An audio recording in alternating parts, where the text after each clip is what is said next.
नमस्कार, आदाब, सत श्री अकाल, जय हिंद, वंदे मातरम। दोस्तों, बहुत बहुत स्वागत करता हूं। मेरा नाम है सत्यम जेटली। आप सभी लोगों का बहुत बहुत स्वागत है मेरे इस यूट्यूब के चैनल में।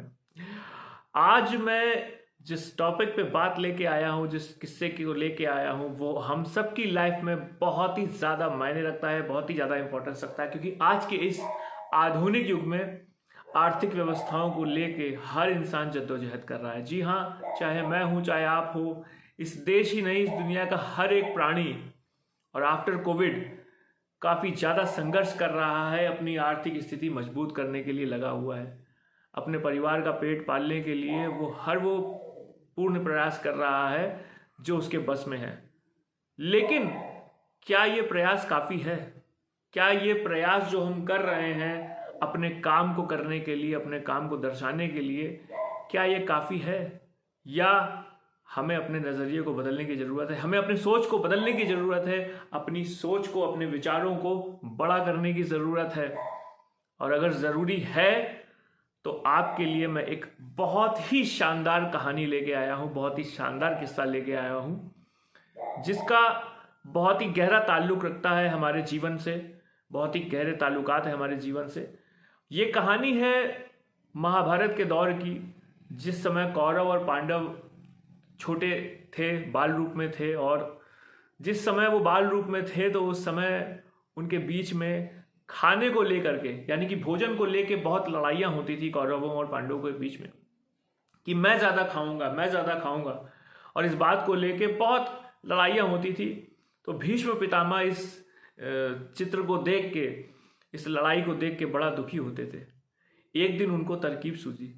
भीष्म पितामह जी आए और खाने के ठीक पहले पांडवों और कौरवों से उन्होंने एक बात कही कि आज तुम लोग खाना खाओगे, लेकिन खाना खाने के लिए तुम्हारा जो हाथ है, इसकी जो कोनी है, ये मुड़नी नहीं चाहिए। ये जो हमारे हाथ हैं, इनकी कोनियाँ जो हैं वो बिल्कुल सीधी रहनी चाहिए, और तुम्हें अपने हाथ से खाना खाना है और पेट भरना है।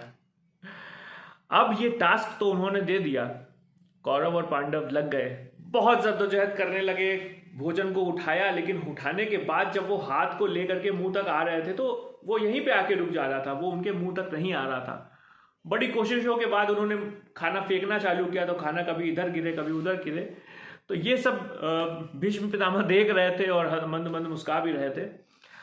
और उस दौरान युधिष्ठिर, जो कि धर्मराज युधिष्ठिर है, जिनकी बुद्धि एक शासक की थी, उनको एक तरकीब सूझी। उन्होंने भोजन उठाया और उसको उठाने के बाद उनके जस्ट बगल में दुर्योधन बैठा हुआ था। तो उन्होंने उस भोजन के निवाले को दुर्योधन को खिलाया। ठीक उसी तरीके से दुर्योधन ने भी एक निवाला उठाया और वो उन्हें खिलाया। और ये देख करके भीष्म पितामह ने बोले कि हाँ, ये सही कर रहे हो तुम लोग, यही एक तरीका है और यही एक तरीका था कि जिसे तुम लोग अपनाते और अपना सबका पेट भर सकते थे। और देखते ही देखते दोनों ही कौरव और पांडव, सभी लोग, सारे भाई एक दूसरे के मुंह में निवाला डालने लगे और सबके पेट भरने लगे। इस कहानी से सीखा क्या हमने? क्या लेसन था? हमेशा हम अपनी आर्थिक स्थिति को मजबूत करने के लिए, सक्सेसफुल होने के लिए, प्रमोशन पाने के लिए हमेशा ये सोचते हैं कि मेरा कैसे होगा, मेरा कैसे होगा, मेरा कैसे होगा। लेकिन क्या हमने कभी ऐसा सोचा है कि हमारी टीम में उसका कैसे होगा, उसका कैसे होगा, उसका कैसे होगा?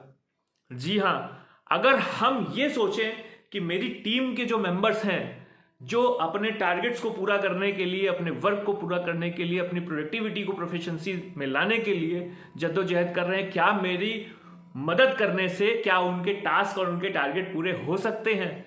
तो हमें ज़रूर करना चाहिए, क्योंकि a team works makes a dream works. जी हाँ, एक अच्छी टीम वर्क ही एक अच्छा ड्रीम वर्क बना सकती है।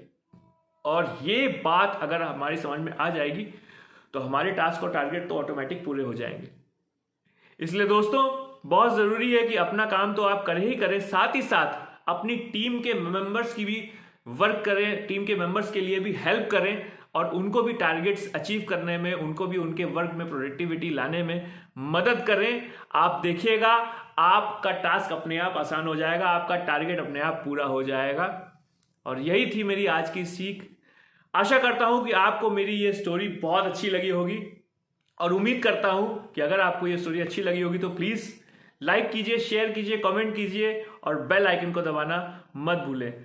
बहुत ही जल्द हम एक नई कहानी और एक नई मोटिवेशनल स्टोरी के साथ हाजिर होंगे। तब तक के लिए जय हिंद, वंदे मातरम।